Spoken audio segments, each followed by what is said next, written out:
잠시 후 행복한 아침에서는 생활 속에 꼭 필요한 법률 상식, 그 법이 알고 싶다 준비되어 있고요.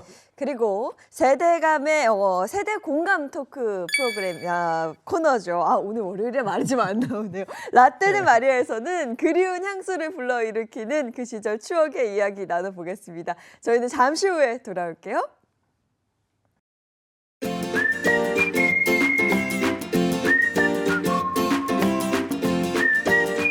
안녕하십니까. 행복한 아침 이재훈입니다. 안녕하세요. 정예인입니다. 새로운 한 주가 시작됐습니다. 춥습니다. 오늘은 11월 18일 월요일이고요. 반려동물들 요즘 많이 키우시잖아요. 그러면서 분쟁이 또 끊임이 없습니다. 대표적인 것이 집주인하고 세입자 간의 집 훼손을 둘러싼 갈등이라고 하는데 오늘 그 법이 알고 싶다 해서 알아보겠습니다. 네, 그리고 방금 날이 많이 춥습니다 라고 하셨는데요. 찬바람 솔솔 부는 이맘때 집집마다 이것 때문에 눈코 뜰 새 없이 바쁘다고 합니다. 예전에는 이것 하나면 월동 준비 끝이라는 말도 있기도 했는데요. 이것은 무엇일지 잠시 후 라떼는 마리아에서 만나보도록 하겠습니다. 자, 월요일에 행복한 아침 본격적으로 시작할게요.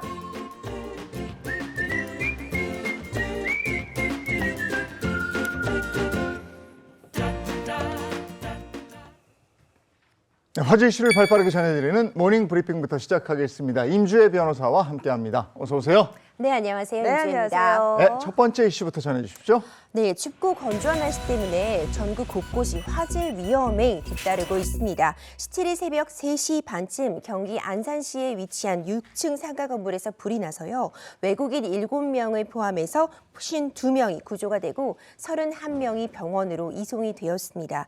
이 중 중상자는 2명으로 파악이 되었는데 다행히도 의식은 뚜렷한 것으로 전해지고 있습니다. 네, 큰 화재에도 불구하고 사망자가 없다는 건 참 다행스러운 일입니다. 어떻게 화재가 발생한 건가요? 그거부터 좀 짚어보죠.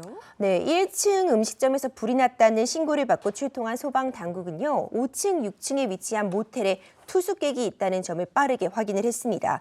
인명피해를 우려해서 주변의 모든 소방 인력과 장비를 동원하는 대응 2단계를 발령했고요. 진화와 구조에 주력을 했습니다. 불은 식당을 모두 태운 후에 1시간여 만에 초진은 됐지만 화재로 인한 연기가 굉장히 크게 발생을 했는데 모텔 투숙객 가운데 2명은 건물 밖에 설치한 에어매트로 낙하해서 화를 피할 수 있었습니다.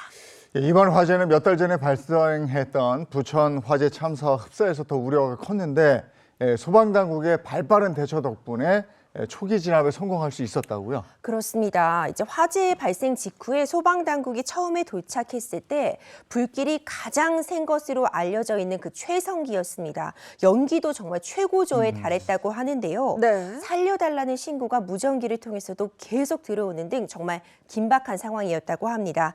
소방당국은 건물 층별로 위치되어 있었던 그 계단 뒤쪽에 있는 큰 짝문을 깨고 열기와 연기를 빼면서 진입한 뒤 무사히 생명을 구조한 것으로 알려졌습니다. 자, 그렇다면 이 화재 원인은 밝혀졌을까요? 17일 오전 10시부터 이제 합동 감식을 진행을 했는데요. 불은 1층에 위치했던 그 식당의 안쪽 홀 바닥에서 시작한 것으로 전해지고 있습니다. 아마도 전기적 요인에 의한 것이다. 이렇게 지금 추정을 하고 있고 정확한 화재 원인은 조사 중에 있습니다. 정확한 화재 원인을 찾아야 되겠고 또 하나 우리가 진압 잘 안 되고 이랬을 때는 막 문책하고 막 욕하잖아요. 네. 근데 지금 잘하셨잖아. 한쪽을 판단을 잘해가지고 탁 뚫고 초기 진압을 했잖아요. 이거 잘하신 분은 막 칭찬하고 상도 드리고 진급도 시켜드리고 이래야 됩니다. 그래야 네. 또 사기가 막 오르잖아요. 예. 다음 이슈 전해주시죠. 네, 얼마 전에 수능도 있었잖아요. 근데 그 전에 연세대에서 있었던 이 수시 논술 관련해서 큰 문제점이 발생을 했습니다. 이 문제가 미리 배포되고 심지어 미리 유출되었다. 이런 논란에 휩싸이면서 공정성 이슈가 있었는데 이번 입시에서 적지 않은 파장이 예상되고 있습니다.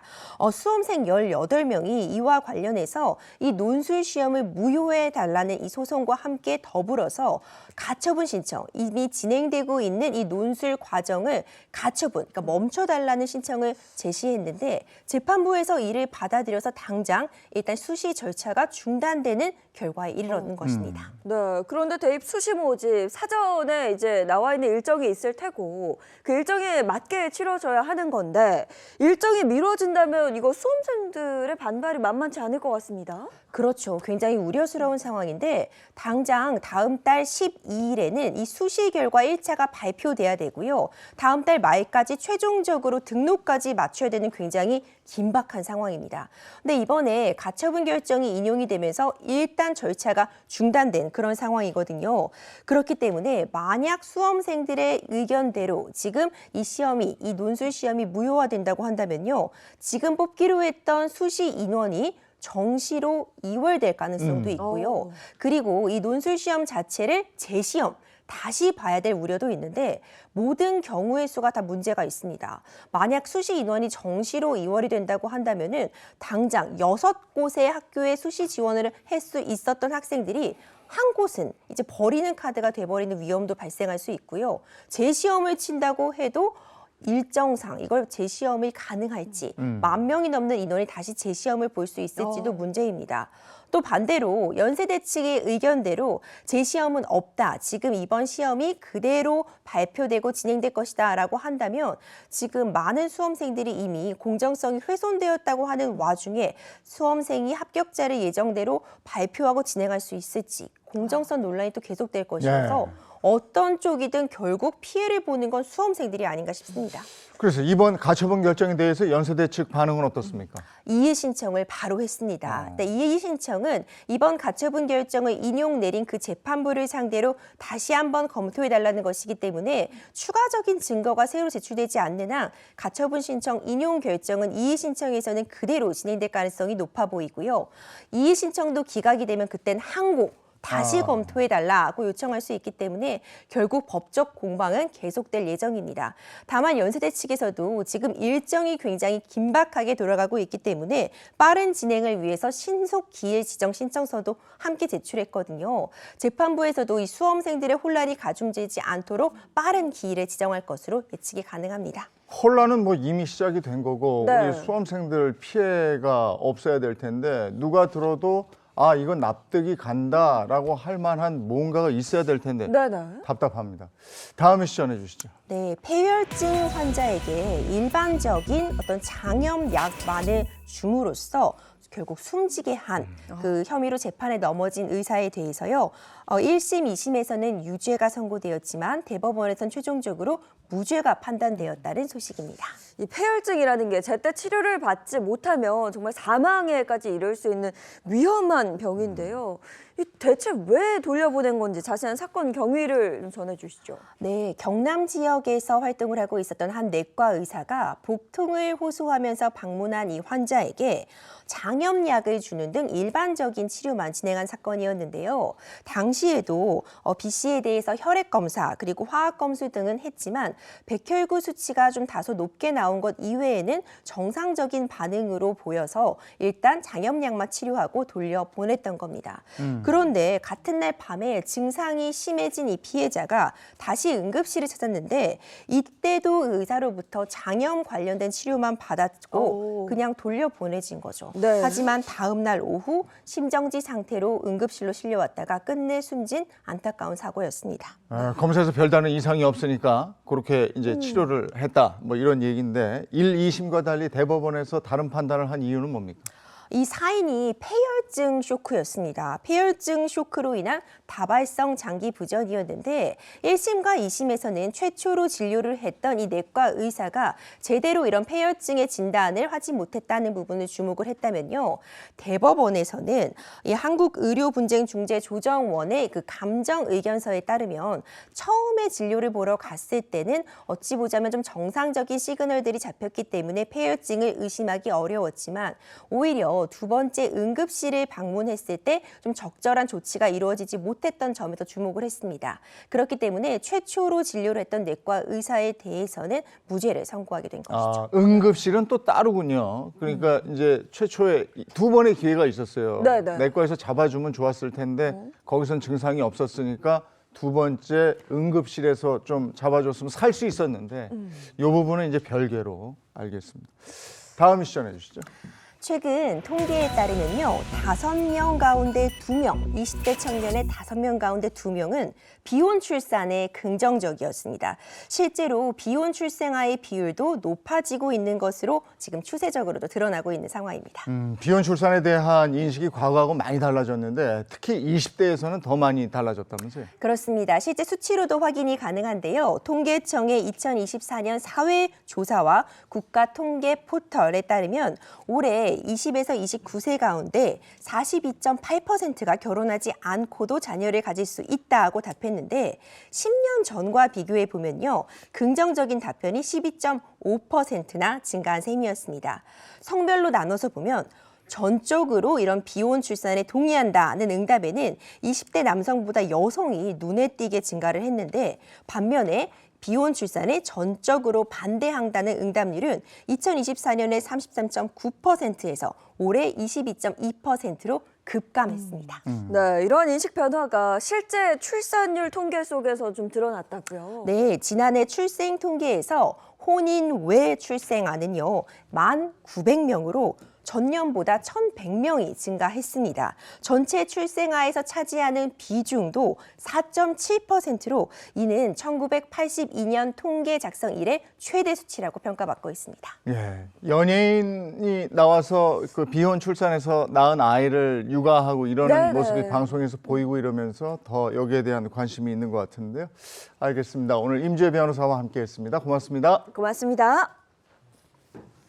자, 어제 외출했다가 저는 정말 깜짝 놀랐습니다.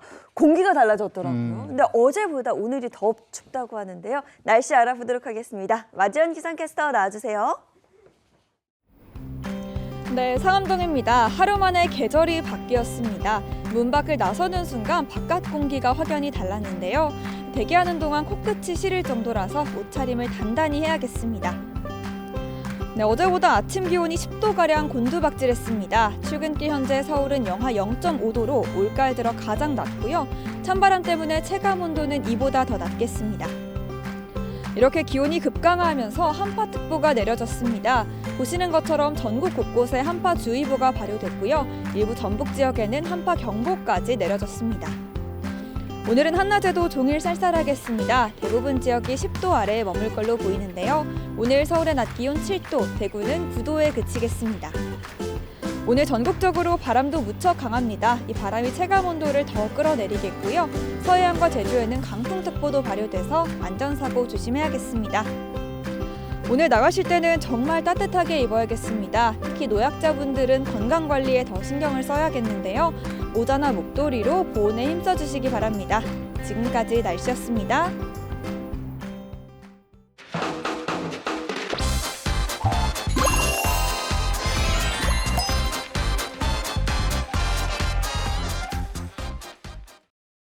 이번엔 최신 경제 소식을 여러분과 함께 하겠습니다. 더 핫한 경제 시간입니다. 방송인 박수림 씨 그리고 김기환 씨 어서 오세요. 네, 반갑습니다. 네, 반갑습니다. 네, 반갑습니다. 오늘은 어떤 기업 소식 준비하셨어요? 혹시 여러분 챗봇 들어보셨습니까? 챗봇. 챗봇 요즘 모르는 사람이 없을 것 같은데요. 기업의 뭐 고객센터 온데도 요즘은 챗봇으로 다 그렇죠, 하더라고요. 그렇죠. 근데 예, 좀 예. 책번 나타나면 좀 답답하더라고.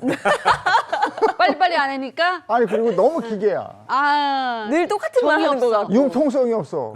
좋은 것만 얘기합시다. 우리. 챗봇은 말 그대로 이렇게 음성이나 문자를 통한 인간과의 대화를 통해서 특정한 작업을 수행하도록 제작된 그 컴퓨터 프로그램을 말하는 겁니다. 자, 그래서 준비했습니다. 대신해드릴게. 또 하나의 사원 챗봇 전성시대입니다. 네, 우리가 일상생활에서 뭐 챗봇을 많이 이용하긴 하는데요. 네. 기업에서는 이 챗봇을 도대체 어떻게 활용하고 있을까 좀 궁금합니다. 그렇죠. 최근에는 이 생성형 인공지능을 도입한 업무용 챗봇이 기업 내 업무 효율을 높이기 위한 수단으로 확장되고 있습니다. 예를 들어서 방대한 업무 자료를 요약하거나 또 업무에 필요한 자료를 이 업무용 챗봇이 빠르게 분석하고 찾아서 분석합니다. 그러니까 이를 통해서 기업에서는 비용 절감되죠. 또 업무 효율 증대 같은 그런 효과를 기대하고 있는 겁니다. 맞습니다. 일반적으로 알려진 이 업무용 챗봇의 장점이라고 한다면요. 직원들의 이 반복적이고 단순한 업무 시간을 좀 줄여주는 대신에 조금 더 복잡한 문제에 집중할 수 있는 시간을 벌어준다는 데 있는 것 같습니다. 맞아요. 자, 기업 업무용 챗봇은 크게 은행이나 증권사 등에서 고객 응대를 위해 필요한 답변을 챗봇의 질문에 답변을 받는 용도, 그리고 뭐 사원 정보를 조회한다든지 인사 등의 업무를 문의하거나 뭐 출장, 휴가, 법인카드 사용 등의 업무를 자동화하는 챗봇, 이렇게 좀 나눠볼 수가 있겠습니다. 네. 그렇다면 어떤 기업에서 업무용 챗봇을 실제 도입해서 사용을 하고 있습니까? 네, 먼저 국내 대기업 엘사는요, 자사의 AI 연구원에서 개발한 생성형 AI의 베타 서비스에 나섰습니다.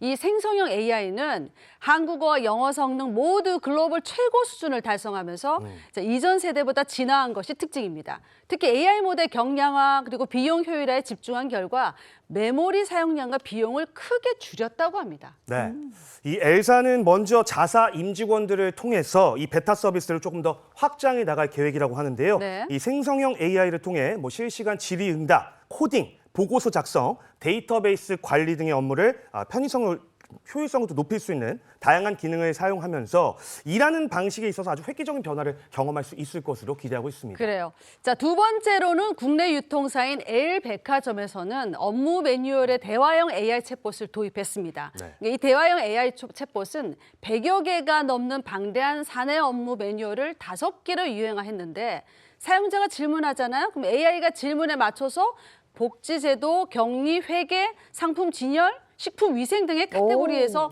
스스로 답을 찾아서 정보를 제공한다고 합니다. 네, 실제로 이 L백화점이 지난 9월에 그 업무 매뉴얼 AI 챗봇을 공개한 이후에요. 원하는 정보를 찾는 데 걸리는 시간이 무려 네. 90% 이상 단축이 됐고요. 임직원들의 하루 평균 이용량 역시 300여 건에 달하는 것으로 집계가 됐습니다. 이렇게 장점이 많습니다. 아시겠죠? 진짜 많아요. 끝으로 자, 금융지원 서비스업을 하는 국내 K사는요. 금융 서비스 전반에 생성형 인공지능 AI를 접목했습니다. 챗봇 상담을 통해서 사용자의 질문 의도를 정확하게 파악하고 자연스러운 언어로 답변을 생성하는데요. 대표적인 서비스로 FAQ봇과 주식봇이 있고요. 또 보험 진단 AI 서비스도 출시를 준비 중입니다. 네, 먼저 FAQ봇은 고객센터에 적용이 돼 있는데요. 고객센터 그 자주 하는 질문에 사용자가 질문을 입력하면 이 기존 정보를 바탕으로 해서 생성형 AI가 적합한 답변을 정리해서 제공하는 형식입니다. 자, 한편 주식봇은 이 특정 종목의 주가라든지 뭐 기업 정보, 토론방 등의 이 원하는 정보를 입력하면 생성형 AI가 역시 알맞은 답변을 전달하고요. 모의 투자도 해볼 수 있다고 하거든요. 자, 향후 오픈 채팅방에서도 활용 가능하도록 확대할 계획이라고 밝혔습니다. 네, 계속 진화하면서 발전하고 있군요. 기업의 입장에서는 챗봇을 이용해서 업무 효율성을 높일 수 있고 또 임직원들은 시간을 절약할 수 있어서 효율 면에서 매우 좋겠습니다. 네. 자, 여기까지 하고요. 이번에 우리 주변에서 일어나는 사건, 사고를 법의 관점으로 풀어보겠습니다. 그 법이 알고 싶다.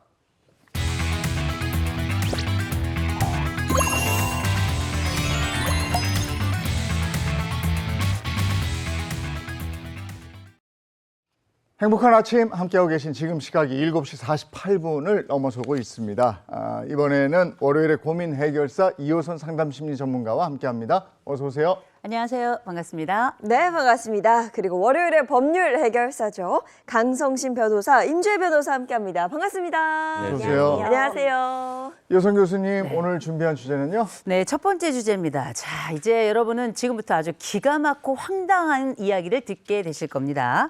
인꼬 부부로 30년을 살았던 부부가 있었는데 남편이 갑작스럽게 사망하게 돼요. 그런데 그 이후로 혼자 된 아내에게 정말 믿지 못할 일이 생겨나게 됩니다. 그래서 우리가 오늘 볼 첫 번째 주제는 바로 이겁니다. 남편이 내연녀에게 준 아파트 세금 대신 내라고요? 입니다. 자, 꽁트로 먼저 만나보시죠. 30년을 소문난 인꼬 부부로 알콩달콩 행복하게 살던 저희 부부. 그러나 하늘도 무심하시지.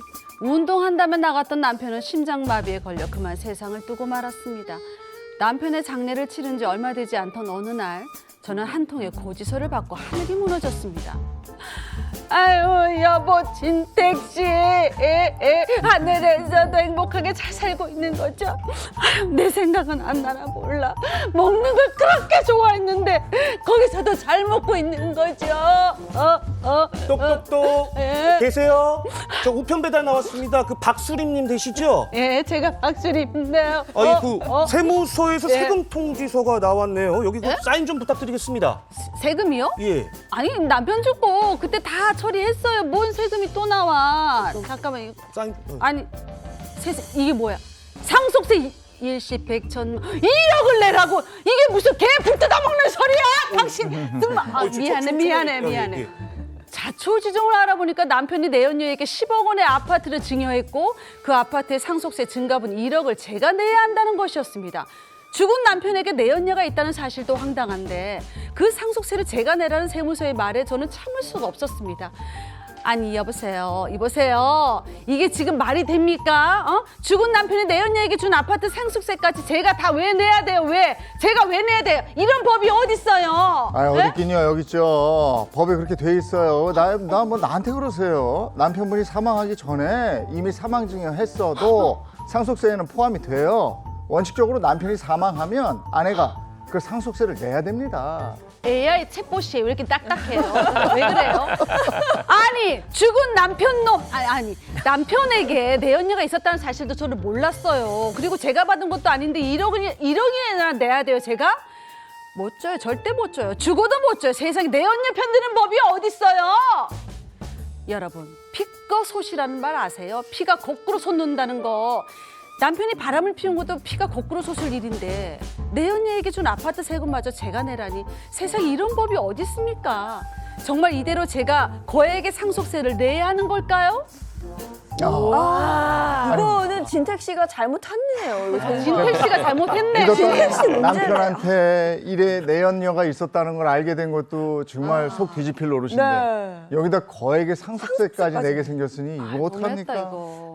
제 사정을 좀 말씀을 드리자면 네. 이 A 씨가 어떻게 결혼을 하게 됐는가? 대학 시절에 선배를 만났고 이 선배와 함께 결혼을 했어요. 네. 그리고 나서 이 선배는 대기업의 임원까지 하면서 사회적으로도 정말 승승장구하게 됐고 그렇죠. 그 사이에 또 일남일녀 굉장히 오붓한 가정을 꾸리고 있었습니다. 네. 그런데 이렇게 남부럽지 않게 살아가던 어느 날 이 남편이 운동을 하러 가다가 갑자기 심장질환으로 갑자기 사망하게 된 겁니다. 그러니까 인꼬 부부로 잘 지내다가 갑자기 사망하면 남편이 죽게 되면 진짜 너무 황당할 것 같아요.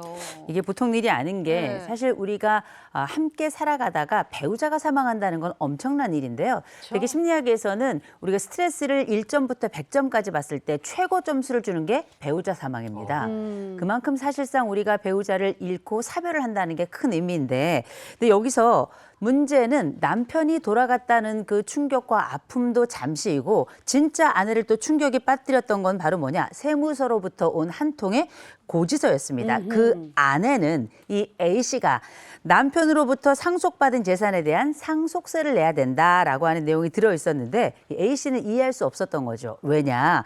이미 남편이 사망한 뒤에 상속세를 다 냈기 때문입니다. 근데 이 A 씨가 수소문 끝에 결국 남편이 죽기 3년 전에 내연녀 B 씨에게 10억 원 상당의 아파트를 증여했다는 사실을 알아낸 거예요. 제가 만약에 아내 입장이면 내연녀한테 1원 주는 것도 아까울 것 같은데 10억 당연하죠. 원은 너무 말도 안 되는데. 이게 10원도 완전히 못 주죠. 이 아내는 생애 소용돌이 속에 빠져들게 된 겁니다. 예. 그렇게 믿었던 남편 얼마나 당황스럽고 얼마나 배신감 느끼고 얼마나 아우. 정말 다시 꺼내서 어떻게 하고 싶은 이런 생각이 아마 들었을 것 같아요. 네, 아니 분하고 억울한 마음 왜 안 그렇겠어요? 당연하죠. 근데 이제부터가 또 중요하거든요. 이후의 대처. 사연 속 주인공은 어떻게 했을까요? 이 A 씨가 참았을까요? 안 참았을까요? 안 못 참죠. 참죠. 못 참죠. 그래서 이 내연녀가 받아간 이 10억에 대한 상속세를 내가 못 내겠다. 세무서를 상대로 해서 소송을 하기 시작한 겁니다. 소송 결과가 어떻게 나왔을까? 네. 먼저 여기서 한번 추측을 해보죠. 네. OX판이 있으니까 법적으로 상속세를 내야 된다면 O, 아니다, 이건 말이 안 된다, 못 낸다 하면 X 들어주시면 되겠습니다. 하나, 둘, 셋 들어주세요. 이거는 X. 무조건 X야. 오오오. 이거는 무조건 무조건이야. 뭐 안 낼 거예요. 아우, 네, 가슴이 네. 정말, 아우. 정말. 고의적으로도 그렇고 법적으로 이건 내연녀가 내야 되는 거예요. 내연녀가 받아간 거니까 본인이 내야 되는 게 이게 맞는 거거든요. 아. 절대 이 아내가 낼 수는 없어요. 맞아요. 물론 뭐 X. 상식적인 측면에서 또 도의적인 측면에서는 저도 X가 맞다고 생각을 하는데 뭐 우리 법이 실제로 이렇게 보면은 정말 김기환장하는 그런 판례들이 참 많거든요. 예. 아까 또 세무사 직원분이 그 네. 법이 그렇다고 그런 얘기를 하셨기 때문에 저는 그래서 안타깝지만 O가 맞는 것 같습니다. 예. 저도 좀 심정적으로는 X가 맞습니다만 일단 우리 방송계의 진짜? 손흥민, 우리 김기환 방송인을 옆에 두고 예. 제 마음이 훅 넘어가네요. 거기다 한 가지 분명한 건 뭐냐면 네. 우리가 아픔은 아픔이고 법은 법입니다. 그래서 이렇게 때로는 법이 우리 앞에 냉정하게 돌아서는 순간들이 있다는 걸 알기 때문에 맞아요. 너무나 가슴이 뜯어지는 심정이지만 어쩔 수 없이 저는 O를 들게 됩니다. 진짜 그럴까? 예인 씨는 왜 X예요? 아 이거 무조건 그냥 X예요. 나는 뭐 죽어도 못 내. 앞에 안 가리고 그냥 X야. 안 돼. 무조건 X예요 이거는. 어렵다. 안 돼요. 그럼 변호사님들은 어떤 의견인지 네. OX로 하나, 둘, 셋 들어주세요. 제발. 내야 돼. O가 맞네. 내야 되네. 안 돼. 맞았는데 아쉽다. 얘기 좀 진짜. 들어보죠. 아, 뭐. 너무했다. 그렇습니다. 저도 오라고 들면서 마음이 아프지만 아. 이번 상황에서 법은 결국 이 증가분에 대해서는 배우자와 자녀들이 낼 수밖에 없는 상황이에요. 근데 안타깝게도 실제로 이런 사연을 가지고 찾아오시는 분들이 많습니다. 아이고야. 그러니까 피상송인이 돌아가시기 전에 내연녀에게 이제 막대한 재산을 증여해주고 하지만 돌아가신 이후에 상속세에는 그 이전에 증여했던 부분까지 상속으로 보아서 굉장히 고액의 상속세를 추가로 내야 되는 일들이 종종 발생하고 있거든요. 네. 이때 결국 남겨진 상속인들, 배우자와 자녀들이 이 증가분을 내야 되는 게 맞아서 이번 사안에서 법은 결국 내연녀 편이었다. 이렇게 아유. 말씀드릴 수밖에 없을 것 이게 같아요. 변호사님도 목이 매는 그러게요. 소리예요. 이거 지금 물 좀 주세요. 예, 물 좀. 목이 메었을까? 네. 왜 대체 내연녀 그러게. 편을 든다는 겁니까? 법이 왜 그런 거예요? 먼저 상속이라는 개념을 좀 설명을 드려야 될 것 같아요. 상속이라는 것이 피상속인이 사망한 다음에 그 재산이 법정 상속인들에게 넘어가게 되는데 이때 적정한 세금을 부과해서 어떤 공평을 기한다 이런 취지거든요. 그럼 누가 법정 상속인이 되느냐 이것부터 봐야 되잖아요. 먼저 1순위는 자녀가 있는 경우라고 한다면 직계 비속, 그러니까 자녀와 배우자가 그 상속 재산을 가져가게 됩니다. 만약 자녀가 없다면 2순위로 넘어가게 돼서 직계 존속과 배우자, 그러니까 부모님과 배우자가 가져가게 되고 네. 이제 3순위가 형제 자매 이런 순으로 가게 되는데 내연녀는요 이 법정 상속인 중에 누구에도 해당하지가 않습니다. 아. 사실 내연녀는 상속을 받을 권리가 전혀 없는 사람이기 맞아요. 때문에 권리가 없으면 세금도 낼 수 없는 거예요. 그래서 그렇구나. 네, 그렇기 때문에 이 증가한 상속세분에 대해서 내연녀는 법적으로 상속인이 아니라 낼 필요가 없게 되고 법정 상속인인 지금 자녀와 배우자가 이 증가분을 내야 되는 좀 아이러니한 상황에 놓이게 되는 겁니다. 어머, 우울하다. 아까 보니까 그 사연에서는 가족들에게 남긴 재산에 대한 그 상속세 이미 다 해결됐다고 했잖아요. 근데 왜 추가로 상속세가 이렇게 공깃밥 추가도 아닌데 왜 상속세 추가 이게 부과된 거예요? 뭐냐고. 뭐 저도 목이 메요. 다 목이 메요. 예. 일단 이렇게 생각하시면 돼요. 몰랐을 것 같아요. 네. 그 상속인 분들은 이 남편이 죽기 전에 누군가한테 이거를 10억 원이나 되는 아파트를 증여했을 것이다라고 생각을 아예 그럼, 못하셨을 몰랐지. 것 같고, 그러니까 그러면 왜 도대체 우리가 이 10억 원에 대한 상속세를 내야 되느냐라고 생각해 보시면 간단합니다. 상속인이니까. 그러면 이 10억 원 증여한 아파트가 상속 대상에 해당이 되니까 상속세를 내게 된다는 거거든요. 아니 그러면 분명히 이 남편이 죽기 전에 이 내연녀한테 증여를 한 건데 이게 왜 상속 재산에 들어간다는 겁니까? 라고 보실 수가 있는데 네. 우리 법에서는 일단은 만약에 제가 사망을 하기 전에 제 법정 상속인한테 제 재산을 사전에 증여를 했다고 하면은 5년 내에 증여했으면 그거를 제가 죽고 난 다음에 이건 상속 재산으로 포함을 시켜요. 맞죠. 예, 상속인 같은 경우에는 10년 내에. 저희는 물어보시는 거예요? 그리고 제3자 그 내연녀 같은 경우에는 사망 기준 5년 이내에 증여를 했으면 그걸 상속 재산으로 포함을 시킨다라는 거예요. 그리고 이 상속세 과세 표준에 대해서 살펴보자면 그 10억 원 초과해서 30억 원 이하 같은 경우에는 세율이 40%에 해당이 되고 그리고 30억 원을 초과하는 경우에는 50%에 해당이 되거든요. 그래서 예를 들어서 이 사망하기 3년 전에 제가 제3자에게 10억 원을 증여를 하고 20억 원을 남긴 채로 사망을 했습니다. 그러면 이 20억 원에 대한 상속세율 40%가 아닌 10억 원을 더한 30억 원에 대한 상속세율 50%가 적용이 되게 되는 거예요. 오, 세율이 달라지네. 맞습니다. 그죠? 이게 합산되니까. 네, 맞아요. 그리고 또 그걸 또 전에 신고 안 했다고 불성실 신고 뭐 이런 것도 있을 거 아니에요. 가산세가 있을 수도 있죠. 어허. 근데 그 생전에 이걸 이분이 얘기를 해준 것도 아니고 맞아. 가족들은 모르고 있었을 텐데 이게 약간 납득이 어려워요. 맞습니다. 이 사건을 들여다보자면 사실 너무 황당하고 뭐 목도 베이고 저도 막 헷갈리고 막 그런 상황인데 다른 상황을 조금 우리가 상정을 해보자면 네. 돈이 굉장히 많으신 분이에요. 근데 상속세를 내는 거를 회피하기 위해서 사전에 다른 사람의 명의로 막 증여 같은 거를 해놓는다라고 하면 상속세를 부과시키는데 좀 문제가 있을 거 아닙니까? 네. 그래서 이러한 법이 생긴 거거든요. 네, 그래서 이 경우에는 조금 어이없을 수 있지만 제가 말씀드린 그런 상황에서는 이게 좀 일견 타당해 보일 수도 있는 겁니다. 근데 문제는 뭐냐면 이러한 상황에서 제가 누군가에게 사전으로 증여했다면 몰래 증여했으면 이게 상속인들이 이런 일이 있다는 사실조차 모른다라는 건데 그러니까 나중에 알고 나서 나한테 상속세가 부과가 됐을 때 이 상속인들은 굉장히 황당한 상황이 될 수가 있다는 거죠. 네, 사실 뭐 저희가 드릴 말씀은 좀 아닙니다만 우리 남편 고인이 되셨지만 정말 너무하셨습니다. 네. 가족들 얼마나 놀랐겠어요. 그런데 제가 생각해도 이 남편이 정말 이런 상황이 상속세가 이렇게 청구되리라고 생각을 안 했을 것 같아요. 맞아요. 못했겠죠. 그런데 만일 알았다면 그때에도 이런 선택을 했을까요? 그러니까 돈을 주는 내연녀에게 뭔가를 증여하는 선택을 무조건 하면 안 되죠. 네. 물론 이 내연녀도 이 10억 원 상당이 되는 이 아파트를 증여받았을 때 증여세는 냈을 겁니다. 한 10억이었으면 한 2억 정도 부과됐을 수 있을 것 같은데 이때 그 증여세도 사실 이 돌아가신 남편분이 내줬을 가능성 매우 높아 보이긴 하죠. 사실 이런 경우라면 어떤 경우에도 이 재산을 넘겨서는 안 됐겠지만 맞아요. 굳이 넘긴다고 하면 사실 유증을 택하는 게 상속인들 입장에서도 나은 선택이었을 것 같습니다. 네. 유증은 이제 유언장에다가 내 재산 중에 일부분은 그러니까 상속인이 아닌 다른 사람 누구에게 뭐 증여하겠다, 내가 상속하겠다 이런 걸 유언장에다 밝혀둘 수 있는 거를 말하는데요. 만약 이 유증을 통해서 이 내연녀에게 10억 원 정도의 상당을 줬다고 한다면 네. 이때는 내연녀도 상속인이 되기 때문에 이에 합당한 상속세를 부과하게 되겠죠.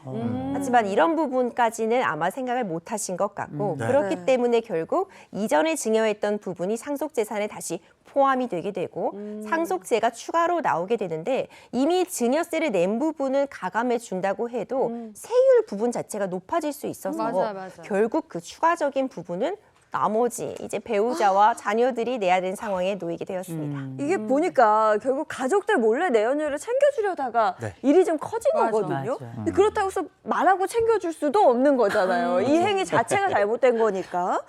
그러면 어쨌든 가족들이 상속세를 냈어요. 그러면 아파트를 돌려받을 수는 없는 거예요. 맞아. 내가 세금을 냈으니까. 그래, 그거 돌려받아야지. 글쎄요, 저는 못 돌려받을 네. 거라고 보여집니다. 왜 그러냐면 이 사건 보니까 몰래 준 거 같거든요. 왜냐면 몰랐다 그랬잖아요. 이런 거 보면은 이 아파트가 그 망자의 단독 소유였을 것 같아요. 뭐 공동 소유라 이랬으면 알 거였는데 이거는 단독 소유였으니까 모를 거고 그러면 그 사전에 망자의 개인 소유의 재산이니까 망자가 누구한테 주던 그건 사실 망자의 의지고 망자의 자유라고 봐야 되거든요. 그렇기 때문에 세금을 누가 부과하던 건데 이걸 나한테 다시 내놔라 라고 하기에는 조금 어려울 것 같습니다. 이게 보니까 5년 생존 자신이 없으면 그렇게 주지 마세요. 그래, 하지 마세요. 그거 아무도 장담할 수 없는데. 5년 내잖아, 그죠? 그래. 네, 그러면 안 돼. 좀 어떻게 깜짝같이 해야지. 그걸 이거 하지 가족들이 마세요. 얼마나 이게 네. 스트레스를 먹습니까? 너무 힘들지. 그리고 이런 거 보니까요. 우리가 상속세가 막 30억이다. 그러면 네. 뭉뚱그려서 뭐 3명 자식이 받아요. 그러면 누군가가 그냥 30억에 대한 세율로 내면 돼. 근데 받은 사람이 내면 세 명이면 10억씩이잖아. 그렇죠. 그럼 세율이 50%인 것이 30% 이렇게 가잖아. 맞아. 아, 이렇게 좀 안 바뀝니까 이거? 그럼 구분이 좀 바꿔주세요. 이재용을 국회로 응원합니다. 자, 다음 주제 가겠습니다. 네, 자 우리 이주용을 국회로 가고요. 자 이번엔 반려묘에 관련된 이야기인데 아마 요새 반려견과 마찬가지로 반려묘 키우시는 분들 많을 텐데 이 반려묘와 관련해서 집주인과 세입자 간의 갈등이 일어났다 그래요. 자 이번에 함께할 두 번째 주제는 바로 이겁니다. 고양이 6마리 몰래 키운 세입자 커플 어떻게 할까요? 입니다. 자 먼저 꽁트로 만나보시죠. 대학가 근처에서 임대업하고 있던 전 행복대 학생이라며 방을 구하러 온 문제의 커플과 인연을 맺게 됐습니다. 지방에서 올라와 수중에 돈이 없다는 둘의 사정이 안타까워 시세보다 싸게 방을 내줬죠. 아유 착해 보인다. 착해 보여. 안녕하세요. 그래, 예. 아유 순하게 생겼네. 아유, 예. 말썽은 안 부리게 생겼어. 내가 지난번에 진짜 이상한 이름 이호선이라고 그랬나? 아무튼 그 세입자를 만나서 속을 너무 많이 섞었어요. 아이고 그러셨군요. 네, 저희는 그런 걱정 안 하셔도 됩니다. 월세도 꼬박꼬박 낼 아유, 거고요. 좋다, 좋다. 밤늦게 뭐 친구들 데려와서 뭐 시끄럽게 하고 이런 일 전혀 안 만들 거예요. 좋다. 예, 예. 좋다. 예. 다 좋은데 두 사람 반려견 같은 거 안 키우. 아유 반려견? 반려견이라니 절대요. 저 그 개털 알러지 있어가지고 강아지는 뭐 꿈도 못 꿔요. 발연기 잘한다. 다행이다. 여기 반려견 금지거든요. 예, 예. 그럼 난 두 사람만 믿고 앞으로 잘 좀 부탁해요. 아우 예 그럼요. 그렇게 좋은 인연이 될 줄 알았던 두 사람. 하지만 그 믿음 오래가지 못했습니다. 얼마 지나지 않아 갑자기 방을 빼겠다며 연락이 온 건데 아쉬웠지만 종종 있는 일이라 저는 방을 빼주기를 위해서 점검차 그 집을 방문했습니다. 그만 경악하고 말았습니다. 어머나 세상에 이게 무슨 일이야. 아우 냄새. 고양이 오줌에 응가에 어머 세상에 벽지랑 장판 다 긁어놓고 이거 내가 못 살아 진짜. 정말. 여보세요. 예. 여보세요. 예 여보세요. 이봐 기현 학생 네네. 나 집주인인데. 네네. 데이트 집을 어떻게 했길래 집꼴이 이 모양이야? 내가 분명 반려동물 키우면 안 된다고 했잖아. 여기서 고양이를 키우면 어떡해요? 아니 그 말씀 바로 하셔야죠. 그 반려견만 키우면 안 된다고 했지 반려묘에 대해서는 아무 말씀 안 하셨잖아요. 말이야 방구야 진짜.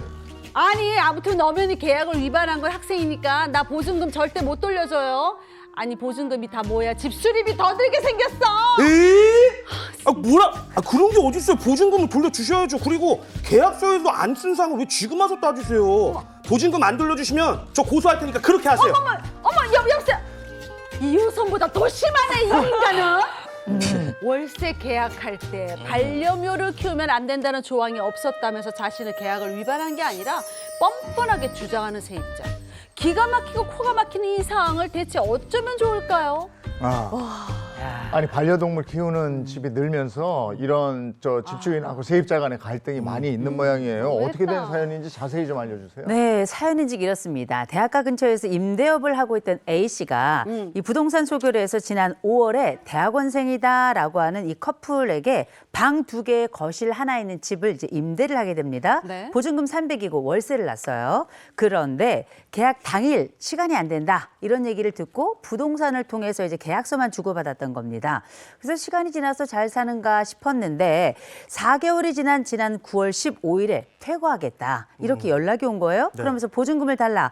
그런데 연휴가 끝난 뒤에 부동산에 통해서 비밀번호를 받고요. 네. 그리고 집 상태를 확인을 하러 갔어요. 네, 갔는데. 갔습니다만 그 상황에 경악을 금치 못할 상황을 만나게 된 겁니다. 집 상태가 얼마나 엉망이었길래 경악을 금치 못한다 이런 표현을 했을까요? 자, 지금 실제 사진이 있습니다. 네. 함께 보실 텐데요. 자, 세입자가 지난 4개월 동안 살면서 만들어 놓은 집 상태입니다. 와, 저거 고양이 지금 똥이죠? 고양이 똥 가득하고요. 거기다 실내에서 담배를 피웠다고 주장이 되는데 여태 아유, 너무 키웠던 고양이가 몇 마리였는가? 6마리였습니다. 어떡해.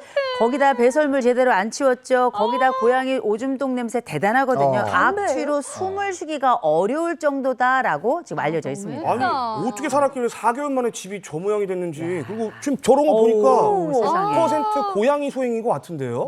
예. 이건 보증금을 돌려주는 게 아니라 오히려 집수리 비용을 주인이 받아야 돼.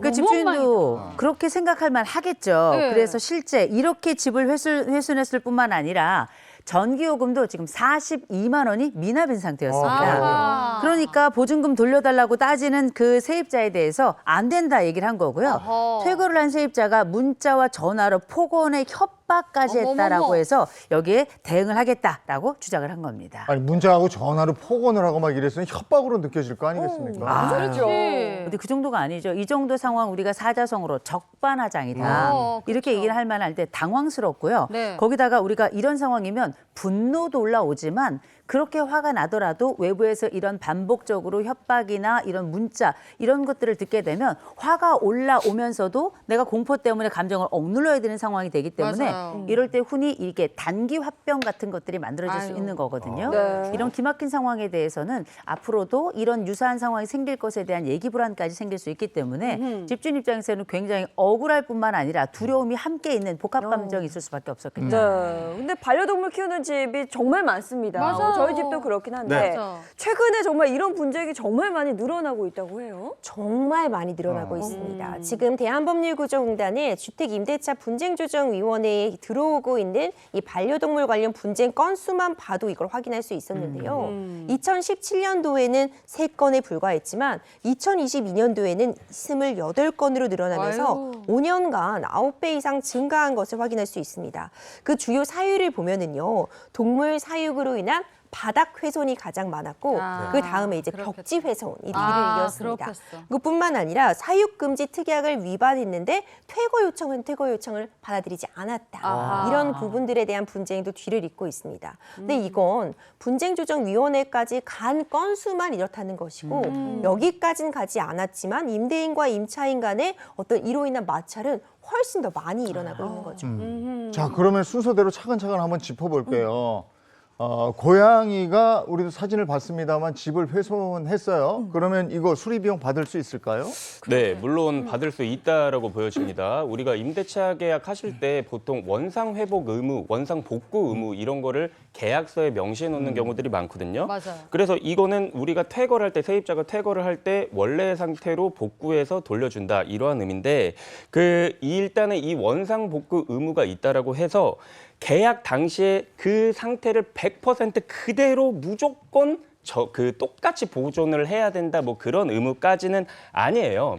우리가 아까 예를 들어서 봤을 때 벽지 같은 게 문제가 된다라고 보지 않았습니까? 그러면 이 훼손과 노후화는 좀 구분을 해야 될 것 같아요. 네, 우리가 오랫동안 그 임차 목적물에서 임차인이 살면서 자연스럽게 벽지가 노후화됐다라고 하면 그 상태로 돌려주어도 원상복구 의무를 이행을 한 게 됩니다. 하지만 이 사건 같은 경우에는 어땠어요? 고양이가 마구 맞아요. 벽지를 긁어서 맞아요. 이 벽지가 훼손됐다라고 하면은 그 상태로 돌려주는 건 원상 회복 의무를 다하지 않은 것으로 볼 수가 있거든요. 네. 그래서 사연처럼 이렇게 반려동물에 의한 악취나 손상 등은 이 임차인의 고의나 부주의로 인해서 집의 가치를 떨어뜨리는 경우라고 볼 수 있기 때문에 원상 회복의 의무가 있다라고 보여집니다. 근데 아까 보증금을 돌려주지 않겠다. 집이 워낙 엉망이라 이렇게 맞아. 이야기를 했더니 세입자가 이제 폭언이나 협박 문자 메시지를 보냈다고 했거든요. 이럴 경우 법적인 처벌 받지 않나요? 당연히 받을 수 있습니다. 그러니까 폭언과 함께 어떤 협박성의 문자 메시지를 보냈다고 말씀해 주셨잖아요. 문자의 내용을 보면 뭔가 내가 해악을 고지하고 공포심을 느낄 만한 상황이었다고 한다면 이건 형법상 이제 협박죄로 처벌이 가능하고 3년 이하의 징역이나 500만 원 이하의 벌금, 구류, 과태료에 처해질 수 있는 상황입니다. 뿐만 아니라 요즘은 스토킹 처벌법이라는 게 만들어져 있어서요. 네. 내가 원치 않음에도 불구하고 나에게 지속적으로 반복적으로 연락을 하는 행위 자체도 처벌할 수 있어서 이렇게 문자를 계속 보내면 스토킹 행위로도 처벌 대상이 가능합니다. 근데 변호사님, 그 제 주변에도 보면은 반려동물을 키우고 있는데 이제 집주인이 안 된다, 나가라 그래가지고 내쫓길 그 위험에 처해 있는 경우가 있더라고요. 이럴 때는 어떻게 해야 되나요? 그냥 나가는 게 맞는 건가요? 그럴 때는 그냥 나가지 마시고 네. 원래 체결했던 계약서를 펴보셔야 돼요. 다시 나가. 계약서가 계약서. 굉장히 중요할 것 같은데 네. 보통 이렇게 임대차 계약 체결할 때 특약사항이라고 적혀있는 부분이 있어요. 거기를 보면 반려동물을 키우지 못한다는 내용이 들어있을 수 있거든요. 만약 그 계약서에 반려동물에 대해서 키우지 못한다는 특약사항이 마련되어 있고 뭐 이를 어길 시에 뭐 손해배상을 예정해 둔다거나 아니면 퇴거해야 된다 이런 규정이 있다면은 반려동물을 키웠을 때 퇴거해야 할 가능성도 존재하긴 합니다. 하지만 반려동물을 키운다고 무조건 퇴거해야 되는 것은 아니에요. 그리고 애초에 임대차 계약을 체결할 때 반드시 내가 반려동물을 키운다고 집주인에게 고지할 의무도 없습니다. 이렇게 좀 애매한 부분이 있기 때문에 분쟁이 많이 발생하고 있거든요. 물론 내가 알리지 않고 반려동물을 키웠을 때 어떤 벽지나 바닥에 손상이 발생했다면 당연히 손해배상을 해주고 원상회복시켜주고 나와야 될 수는 있지만 반려동물을 키운다고 또 무조건 퇴거해야 되는 것은 아니기 때문에 이런 분쟁을 예방하려면 좀 미리미리 계약서에 이런 부분을 잘 명시해두는 것이 좋을 것 같습니다. 근데 아까 대화 내용을 들어보니까 그 반려동물이라고 썼지 반려견이라고 썼지 오, 반려묘. 반려동물이 아닌가 봐. 네. 그러니까 반려묘는 괜찮아 이런 거 아니에요? 맞아요. 이건 어떻습니까? 이거 없지 않냐? 그 실제 비슷한 사례가 있었습니다. 실제 똑같은 사례가 있었는데 이 계약 기간이 만료돼가지고 세입자가 나가려던 차에 이제 네. 집주인이 보고 이게 뭐냐 반려견 키우면 안 된다고 하지 않았냐 반려묘입니다 라고 해서 이 집주인은 그때 당시에 위약금 50만 원을 그 계약서 상에 명시를 했었나 봐요. 그래서 반려묘를 키웠으니까 50만 원을 달라라고 했는데 이제 세입자는 들고 일어난 거죠. 그쵸. 반려견이 아니고 반려묘인데 이게 고양이다. 뭐가 문제가 돼서 50만 원을 달라고 하느냐. 근데 제가 봤을 때는 계약서상 으로 가야 될 것 같아요. 결국에는 반려견이라고 되어 있었으니까 어떡해요. 또 반려묘의 경우에는 반려동물이라 50만 원을 해야 집주인은 동물이라고 좀 해야 되나? 청구하기 어려워 보여서 네. 아까 변호사님 말씀해 주신 것처럼 이런 거는 계약상에 어떻게 규정이 되어 있느냐가 되게 중요할 것 같거든요. 특약을 맺으시라는 거예요. 그 계약 체결하실 때 잘 체결하셔서 만약에 이런 분쟁을 예방하기 위해서는 뭐 반려견 내지 반려묘 또는 뭐 이 집에서 거주하는 뭐 인간 외의 모든 생명체는 다 금지. 그러니까 반려동물 이렇게 쓰면 네, 반려동물. 곤충도 들어가잖아요, 요즘. 근데 뭐 곤충이라든지 식물도 안 될 수도 있어요. 그렇게 만약에 계약상을 해보면. 반려동식물. 진짜. 분쟁을 예방하기 위해서는 처음에 계약을 체결하실 때 특약사항에 좀 구체적으로 명시를 해놓으시면 나중에 견인의 묘내 이런 부분으로 인한 분쟁은 좀 그럴 수 있겠다. 미리 예방을 하실 네. 수 있지 않을까 네. 이렇게 생각이 그러네. 듭니다. 이래서 계약서 잘 쓰라는 말이 그러니까. 맞는 꼼꼼하게. 거예요. 예. 아니 근데 사실 이런 분쟁 자체가 발생하지 않는 게 가장 중요해서 예방법을 좀 더 알려주시죠. 맞아요. 그런데 이게 참 예방이 쉽지만은 않습니다. 우리가 뭐 반려동물로 하면 될까? 반려동식물이면 이제 다 포함되는 것일까 싶은데 네. 실제 어떤 사례가 있었냐면요. 반려동물을 키워도 된다고 계약서에 명시가 되어 있었습니다. 네. 근데 반려동물이 강아지 10마리, 고양이 10마리, 너무했네. 충류 10마리. 물렁장이네. 실제로 이런 사건들이 발생을 하고 있거든요. 그렇기 때문에 결국 서로 배려하는 마음이 네. 맨 처음으로 가야 될 것 맞아요. 같고요. 그래도 가장 좋은 예방책은 사전에 미리 협의하는 것이기 때문에 구체적으로 임대인은 어디까지 허용할 것인지를 계약서에 명시해두고 임차인 입장에서도 반려동물 키우긴 하지만 임대인이 무리하게 벽지 다 발라주고 나가라. 바닥도 장판 다 교체하고 나가라 그렇지, 하면 그렇지. 부당한 요구를 받을 맞아요. 수 있기 때문에 이 반려견이 어느 정도까지 손해를 끼칠 것을 예상하고 그 손해배상 범위나 비율도 미리 정해두시는 게 가장 현명한 방법일 것 같습니다. 네. 반려동물과 함께 살아가는 것 좋습니다. 그런데 우리가 이제 더불어 함께 살아가는 사회 구성원이니까 다른 사람한테 피해가 가지 않는 맞아요. 범위내여야 그럼요. 한다는 것 네. 예, 늘 기억해 주시기 바랍니다. 오늘 그 법이 알고 싶다 여기까지 하겠습니다. 고맙습니다. 고맙습니다. 고맙습니다.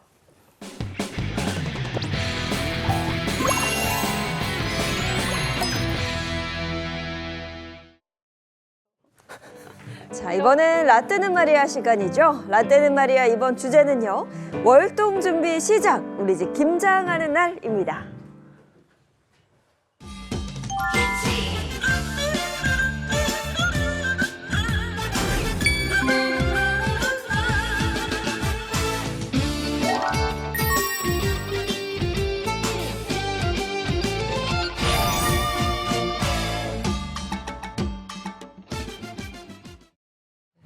자, 세대 간의 추억을 공유하는 시간, 라떼는 말이야 시간입니다. 오늘은 노래로 오늘의 주제, 그 힌트를 준비했습니다. 네. 함께 들어보실까요? 만약에 김치가 없었더라면 무슨 맛으로 김장을까? 헤이! 아이, 뭐, 다들 눈치채셨죠? 그렇죠. 네, 노래가 바로 나옵니다. 뭐, 네. 한국인의 소울푸드, 김치와 관련된 오늘의 주제인데요. 한국인이라면 찬바람 솔솔 불기 시작하는 이때 딱 준비해야 하는 게 있습니다. 뭐 이날만큼은 부엌 근처에도 안 가시던 아버지도 그렇죠. 네, 팔 아버지도. 걷어붙이고 출동해서 이 준비를 하죠. 바로 아. 김장 준비입니다. 맞습니다. 네. 아니 어제 저는 김장 이렇게 큰걸 받았어요. 엊그제 김장했다고 진짜 또 감사한 저희 걸 지인이 그거. 보내주셨는데 너무 고맙더라고요. 아, 그럼요. 근데 김장 하셨어요? 저희는 시어머니 가십니다. 받기만 시어머니 합니까? 가십니다. 받기만? 네네. 네. 저도 시어머니랑 같이 살기 때문에 김장을 했었어요. 몇 년 전에. 네. 아니 근데 네. 진짜 너무 힘드니까 절임 배추가 나오니까 또 그것도 감사한 거예요. 네, 맞아요. 근데 절임 배추가 왔는데 또 이게 무치다 보니 버무리는 것도 힘들어. 그다음에 김치를 사 먹게 되더라고요. 맞아요. 근데 김장 해 말어 이런 얘기가 주위에 굉장히 많이 드는 게 배추값이 또 너무 올라서 맞아요. 망설여지더라고요. 여기 보면 오늘 이제 약간 네. 박수림 씨는 배추 같고 우리 김규환 씨는 지금 무 같지 예. 않습니까? 부도산. 네, 그런데 거기는 뭔데 속이야? 아 저요? 전 동치미. 네네.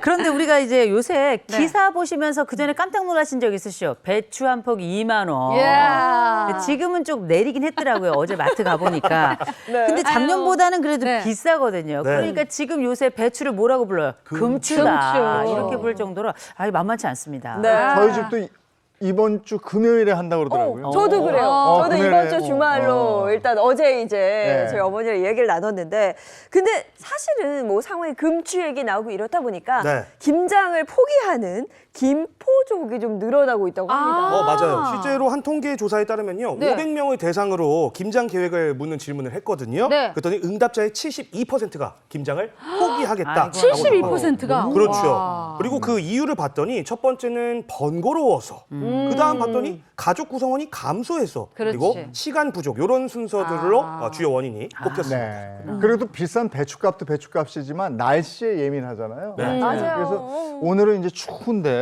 계속 포근하는 거 아니야? 이래서 김장을 안 하는 분들도 있고 그렇더라고요. 김장 원래 이렇게 찬바람이 불면 야, 배추 절여라 막 이러잖아요. 그 찬바람 막 불고 영하 날씨 될 때 그때 담그는 게 김장이었거든요. 11월 중순 정도. 그렇죠. 근데 지금 뭐야?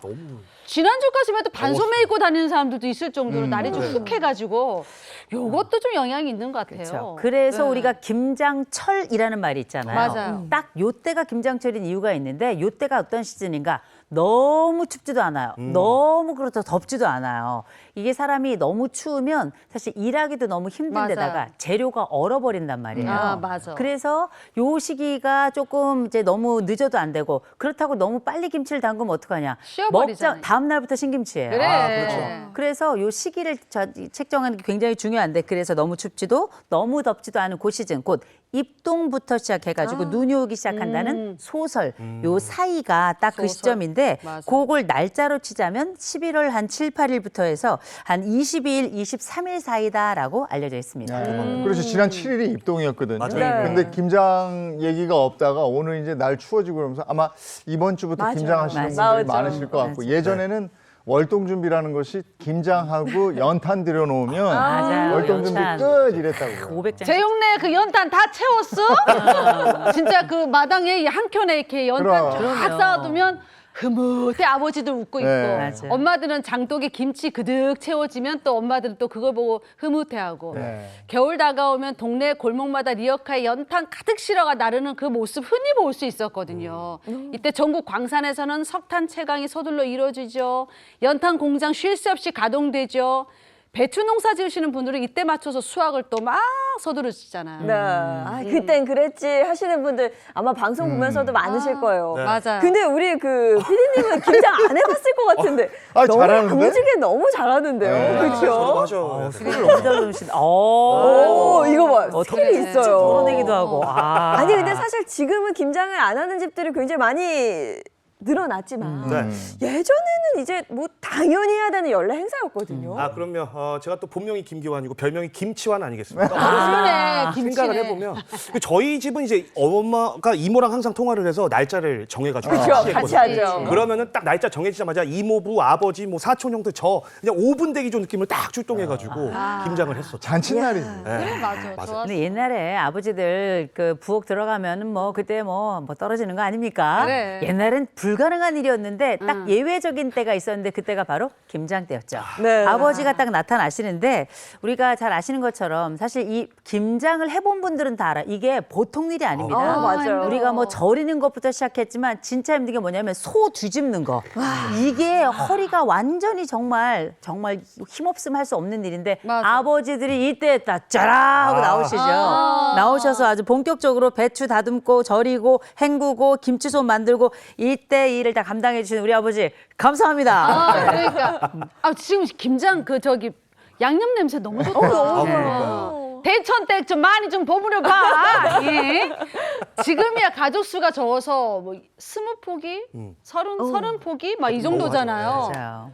근데 예전에는 한 100포기, 200포기 돼야 그게 기본이야. 저희 집은 400포기씩 했어요. 그러니까 500포기 한 집도 있고 막 이러잖아요. 근데 김장하면 한 번 하잖아. 그럼 녹초돼서 그 다음 날 막 한 2박 3일 안 하는 몸살 나요, 거잖아요. 몸살. 정말 힘들었어요. 맞아요. 그래서 이게 늘 반복이에요. 김장 딱 끝나면 그래 네. 내년부터는 사 먹자. 그렇지. 맞아. 그리고 내년 또 찬바람 불기 시작하면 그래도 우리 가족들 먹는데. 맞아요. 김치 엄마 김치가 제일 맛있어. 이 말 금기어인데 또 그러니까. 나와요. 올 수밖에 없어요 또. 맞아요. 우리가 이 말씀을 드려야 될 것 같습니다. 우리가 옛날에 왜 이렇게 김치를 많이 했냐? 간단합니다. 먹을 게 없었어요. 맞아. 긴 겨울 때 옛날에 또 겨울이 왜 이렇게 춥고 길었나요? 그럴 때 오롯이 겨울 내내 먹는 양식으로 저희가 김치를 담았는데 네. 심리학자 입장에서 보자면 이게 심리적 김장도 돼요. 오. 한 해를 마감하는 겁니다. 이 김장하면서 사실 농촌에 계신 분들 거dum이 다 끝내서 완결하는 거고요.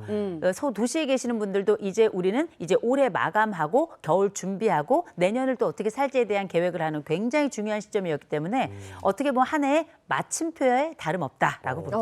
어렸을 때 학교 갔다 오면 이렇게 엄마가 김장하고 있잖아요. 뭐 아줌마들 모여서 그러면 너무 기분 좋은 거야. 막 뛰어가서 엄마 이러고 너 고생했다 이러고 배추잎 뜯어가지고 속 딱 넣어서 돌돌돌 말아야 돼. 또 돌돌돌 말아서 입에 탁 넣어주면 맛있다.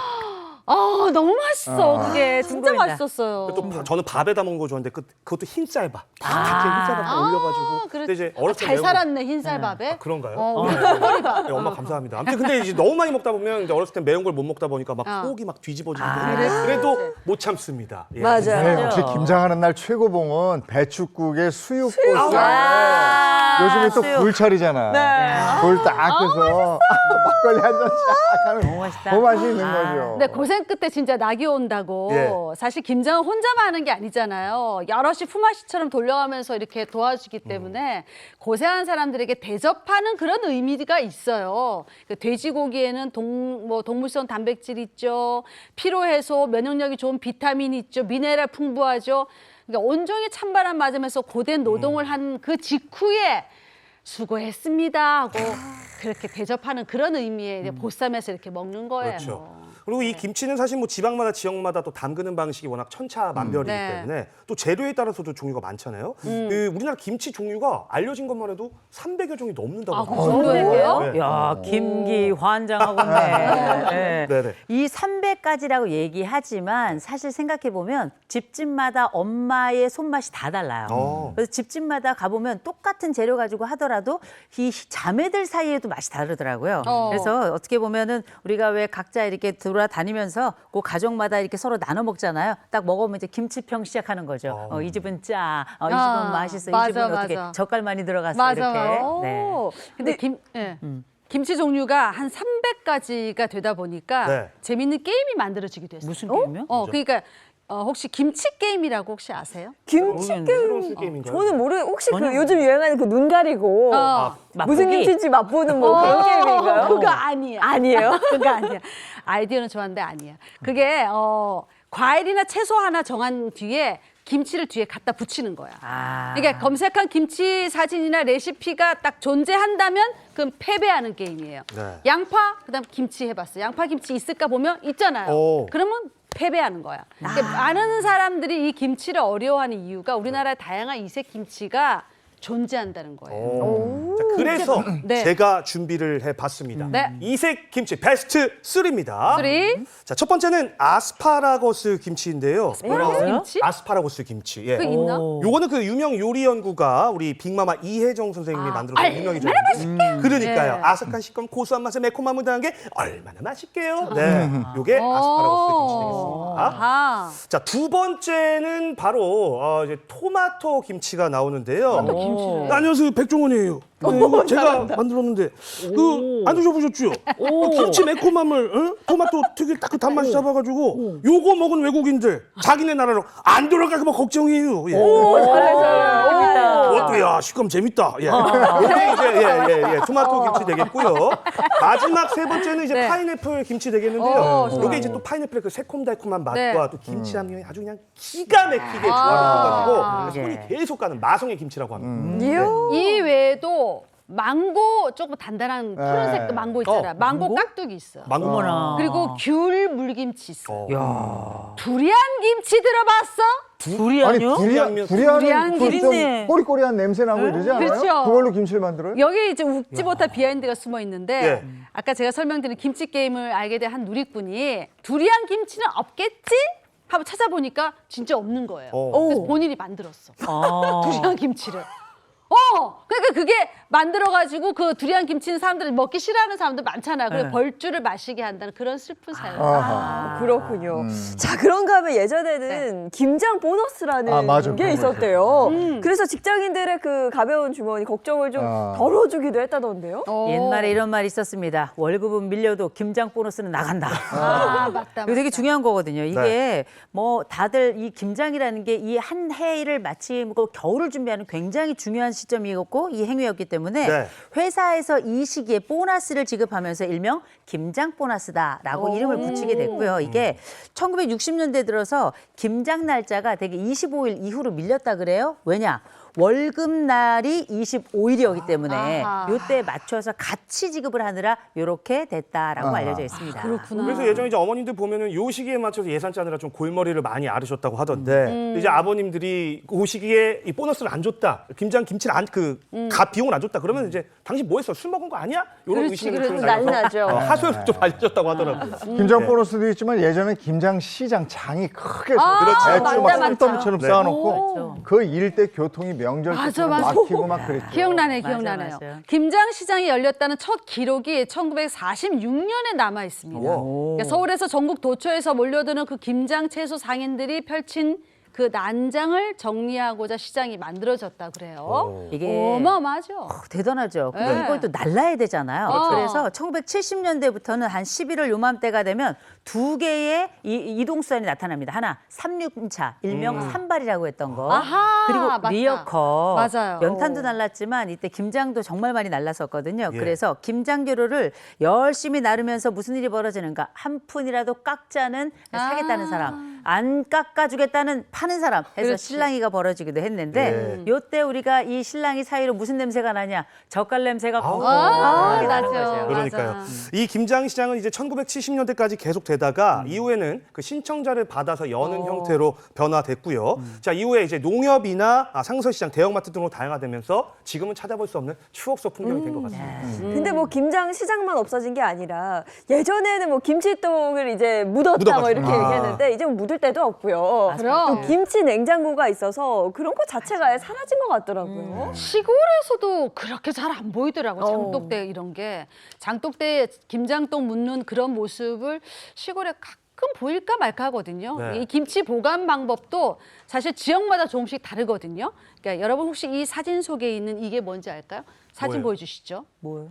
자, 이게 뭘까요? 저 선사 시대 아니? 신석기 시대 그 그 운치 운만- 많이 어. 저 때부터 김치 담갔다 뭐 이런 얘기 이거 정말 역사책에서 봤는데. 운막같이 생긴 게 이게 바로 김치 보관하던 김치 광이었어요. 그러니까 김장김치를 김장떡에 잘 넣어서 뚜껑 덮고 나면 또 한 번 온도 유지를 위해서 대비를 해야 되잖아요. 한겨울 영하로 떨어지고 그러면 김치가 얼 수 있잖아요. 그래서 그걸 방지하기 위해서 지프로 덮어두거나 아예 김장독 위에 김치광을 짓기도 했어요.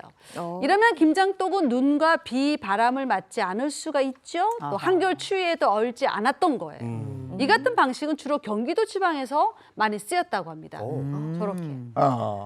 근데 김장은 뭐니 네. 뭐니 해도 실한 배추가 그 절반의 성공을 좌우한다 이러잖아요. 네. 맞아요. 근데 어떤 때는 올해도 뭐 배추값이 좀 비싸긴 합니다만 이런 금값 배추가 있고 또 어떤 해는 배추값이 폭락을 해서 맞아, 농민들의 실은 뭐 이런 얘기 나오고 막 이래요. 왔다 갔다 해요. 그때는 우리가 이걸 똥값 배추라고 불렀죠. 맞아. 근데 한때 1990년에 무슨 일이 있었냐면 배추값이 너무 떨어져가지고 그때 한 포기가 200원씩 했다는 거예요. 90년대. 그러니까 뭐 인건비도 안 나올 수준이 되니까 이거 갈아엎어야 되나 막 이런 얘기가 나왔는데 그때 우리나라가 또 어떤 나라입니까? 살리는 데 일가견이 있잖아요. 그렇죠. 드디어 배추 농가 살리기 운동이 시작이 된 겁니다. 야. 진짜 이때 그 전 국민이 이 배추 농가를 돕기 위해서 그냥 두 손 두 팔 다 걷고 도와주셨는데 이 시기에 보니까요 고객 사은 행사로 배추를 뭐 나눠주기도 했고요. 그 강원도 화천의 한 주유소에서는 주유를 하고 난 다음에 운전자들에게 아주 싱싱한 배추 한 단씩을 선물하기도 했답니다. 그때였나 보구나. 제가 김장 특집했던 기억이 나가지고요. 90년대 살리기 운동할 때. 딱 해놓고 그 어디선가 그 특집 방송에 그때 김장 특집을 했었는데 이런 생각을 했었는데 이때가 맞네. 그러면 90년대에 이렇게 배추가 폭락을 하기도 했지만 이때부터 또 김장 안 하고 김치 사 먹고 막 이러지 않았어요? 예전에 김치 사 먹는다 그러면 김치를 어떻게 사 먹어? 왜 사 먹지? 이렇게 얘기할 정도로 이상하게 생각했단 말이에요. 근데 지금은 반대로 김장을 한다 이러면 또 김장을 해? 이렇게 맞아요. 말이 나올 정도예요. 이제 많이 시대가 달라졌어요. 바뀌었어요. 진짜 이 김장은 근데 단순히 김치를 담궈 먹는다가 아니고 이제는 문화가 됐고 전 맞아. 세계가 집중하잖아요. 유네스코의 무형유산으로 이게 이제 등재되잖아요. 오, 네. 네. 김장이 혼자서는 만들기 힘들었기 때문에 마을 공동체가 뭐 작게는 가족의 활동이 필요했잖아요. 그렇죠? 이런 이유로 2013년에는 한국의 김장 문화를 제8차 유네스코 무형문화유산위원회에서 세계 인류 무형문화유산에 등재시키기로 했습니다. 대단한 거예요. 김장을. 대단하네. 네. 박수 한번 쳐야 되지 않겠습니까? 저는 몰랐어요. 그러니까 저도 지금 처음 알았네요. 네. 근데 사실 이제 김치는 우리 대한민국뿐만이 아니라 전 세계적으로 사랑받는 뭐 K푸드의 선두주자 아니겠습니까? 그렇죠. 또 이 K푸드 열풍이 최근 들어서 아주 그냥 거세지면서 SNS 보시면요, 이 외국인들의 그 유별난 김치 사랑을 또 엿볼 수가 있거든요. 맞아. 네. 그러니까 김치를 단순히 뭐 먹는 것에만 그치지 않고 직접 다이렉트로 만들어 먹는 이 외국인들이 늘어나면서 다양한 요리법과 레시피들이 공유되고 있습니다. 김치도 진짜 종류가 많은데 네. 어떤 김치들 좋아하세요? 전 아니, 총각이라서 총각김치. 아니 총각김치 다 좋은데 아, 총각이었어요? 그거는 누가 하냐고요. 며느리가 한단 말이에요. 저기 지금 우리 PD님 앉아서 하고 있는데 그래, 제가 안 볼 땐 며느리가 이 시어머니가 보고 있는 거 아니에요 지금? 엄청 힘들어 보이는데. 땀 닦는 거 보세요. 연출. 근데 요즘엔 사실 시어머니들이 더 하시죠. 맞아요. 어머니들이 김치를 더 잘 담그시니까 그냥 묻어가는 거죠. 그러면. 그리고 요즘 할 줄 몰랐어요. 어제 해외 뉴스 보니까 해외 곳곳에서 김치 학교가 생기고 있고요. 김치 학교요. 그 김치 맛을 보느라고 그렇지. 난립니다. 웬일이야. 그리고 한식당에서 다른 거 팔고 있으면 여기 왜 김치를 안 파나요? 아, 여기 외국인이 맞아요. 오는 거죠. 오히려 맞아요. 김치 열풍이 한번 네. 불어서 저희가 한번 전해드렸었는데 진짜 한국 김치 찾기 아. 뭐 이렇게 뭐 영상 촬영해서 막 다니면서 진짜 김치를 찾아다니는 외국인도 있었어요. 약간 그 왜 뭐 이렇게 와인이 무슨 소믈리에가 있는 것처럼 약간 김치 물리에 뭐 이런 게 있어야 되는 근데 거 아닌가요? 김치 저 양념에는 젓갈이 김치에다가 들어가지. 수육 맞아, 이렇게 맞아요. 해가지고 먹고 맞아. 그 와인하고 잘 어울리죠. 그러니까 아우 배고파. 젓갈을 뭐 넣느냐에 따라 아니 달라지니까. 저희 저 방송 끝나고 저 김치에다가 오늘 수육 먹나요? 아침에? 먹고 싶다. 아, 김치를 먹어서 좋겠는데. 수육은 없어. 아, 수육은 없어요. 알겠습니다. 아니 밥도 근데 없어. 솔직히 저걸 먹을까? 동의. 자 오늘 여기까지 하겠습니다. 고맙습니다. 네, 고맙습니다. 네. 자, 이어서 오늘 날씨 바로 알아보도록 하겠습니다. 마지원 기상캐스터 나와주세요. 네, 상암동입니다. 오늘 출근길에는 도톰한 겨울 외투를 입어야겠습니다. 어제 아침과 비교하면 하루 사이에 10도나 떨어졌는데요. 시민들도 주머니에 손을 넣고 쟁걸음을 하고 있습니다. 밤사이 기온이 큰 폭으로 떨어졌습니다. 현재 서울은 0.2도, 체감온도는 영하 3.6도를 가리키고 있고요. 곳곳으로 서리가 내리고 얼음이 어는 곳도 있습니다.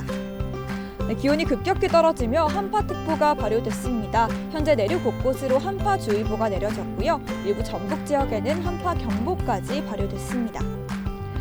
오늘은 낮 동안에도 종일 쌀쌀하겠습니다. 대부분 지역이 10도를 넘지는 못하겠는데요. 서울의 낮 기온 7도, 대구는 9도에 그치겠습니다. 대기하는 동안 바람이 얼굴을 때리면서 시렵게 느껴집니다. 오늘 찬바람 때문에 체감 온도가 뚝뚝 떨어지겠고요. 서해안과 제주에는 강풍특보도 내려졌습니다. 네, 갑작스러운 추위에 많이 놀라셨을 텐데요. 지난주까지 따뜻했기 때문에 상대적으로 더 춥게 느껴집니다. 이럴 때일수록 건강 상하지 않도록 옷차림에 신경을 써야겠습니다. 지금까지 날씨 전해드렸습니다.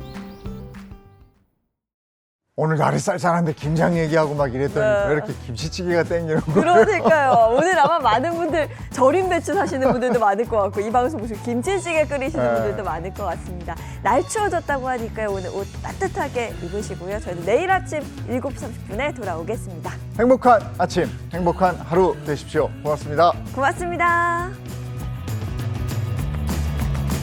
즐겨봐 너의 세상 플레이 더 넥스트 채널 A